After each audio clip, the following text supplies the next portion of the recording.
Welcome again, my friends. So, we've seen previously the function of our heart and the source of its energy, which is the coronary arteries that nourish the heart muscles. Now, we will understand what is the relationship between those coronary arteries and the chest pain by discovering the most frequent heart disease, the stable angina, that lead usually to the myocardial infraction.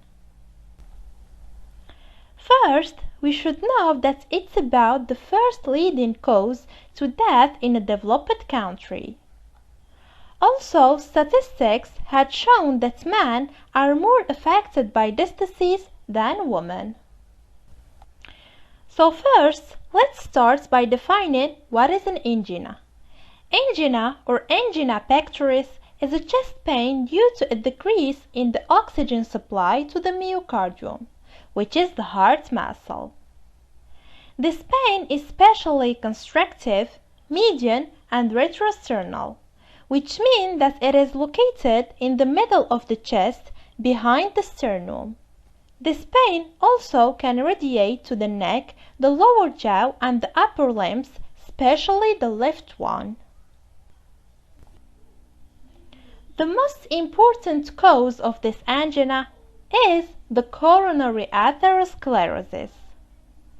It is the accumulation of lipids and carbohydrates in the coronary arteries, forming little plaques called atherma plaques, as we see here in the picture.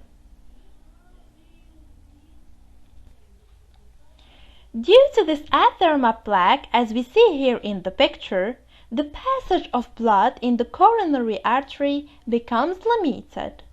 And we all know that during exercise or efforts, the heart increases its work to ensure the energy and the good oxygenation to the body. So logically, the heart muscle or the myocardium will consume more oxygen and nutrients from the blood to do this work. But in our case, and due to the atheroma, the blood in the coronary artery will be reduced, so the need of the myocardium will decrease, and that will be manifested by the angina. So when this pain only occurs during exercise or efforts, it is called stable angina, and it lasts few minutes from 5 to 20 minutes. We should know that if the causes or the risk factors of the coronary atherosclerosis are not controlled, the size of the atheroma plaques will continue to increase, as we see here in the picture. Those risk factors are mainly hypercholesterolemia, which means a high dose of cholesterol in the blood, usually due to the high consumption of lipids. Diabetes, due to the high level of carbohydrates in the blood, especially when it isn't well controlled by medicines. And smoking, which decreases the good lipid in the blood and stimulates inflammation. You should know that the more the size of the atheroma plaque increase, the more the activities of the person become limited. First, the angina occurs only during sustained, abrupt or prolonged efforts.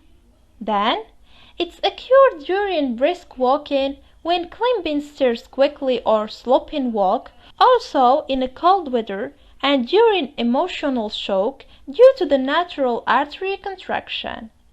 Then, it occurs at the slightest efforts, before occurring at rest, which is very dangerous, and it is what we call the instable angina. So, the instable angina, as we've said, is the occurrence of the chest pain without any efforts. The characteristics of its pain are the same as stable angina. It is constrictive, median, and retrosternal, radiating especially toward the left arm.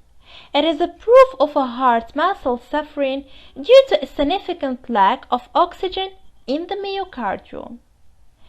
If this pain persists for more than 20 minutes, it's probably about a myocardial infraction, which is an emergency that the person must go urgently to the hospital.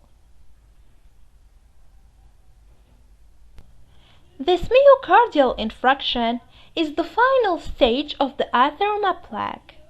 It happens when the atheroma plaque becomes completed and no longer allows the passage of blood to the part of the heart muscle where it is located. Beyond 6 hours after the stopping of blood supply in the coronary artery, the pain can naturally disappear, but the affected heart muscle will be dead, and therefore the person will forever live with a part of his heart that no longer works, what will limit his efforts forever in life. Also, it can be responsible of many other consequences according to the dead part of the myocardium. The myocardial infraction can also happen by another mechanism, which is the rupture of the formed atheroma plaque, whatever its size, and especially due to the high blood pressure. As we see here in the picture, in one hand, the part released in the blood may be blocked at the small ramification of the coronary arteries, and therefore be responsible of a myocardial infraction. And in the other hand, some of our blood cells will naturally join the plaque remaining at the heart, what will block the passage of blood again in the coronary artery, and therefore be responsible of the myocardial infraction.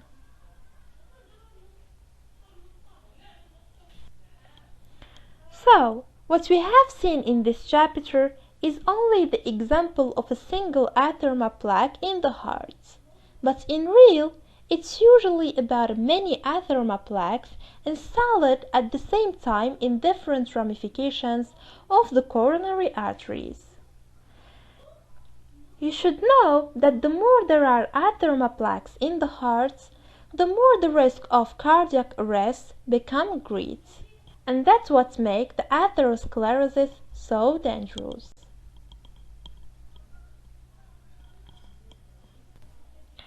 So let's make a little summary of this chapter. The most common cause of chest pain is atherosclerosis, which is a deposit of lipid and carbohydrates in the arteries nourishing the heart, called the coronary arteries. First, it is manifested by chest pain which occur only during exercise and efforts, and it is what we call stable angina. Then, this pain becomes more and more present in daily life activities, and it is what we call unstable angina.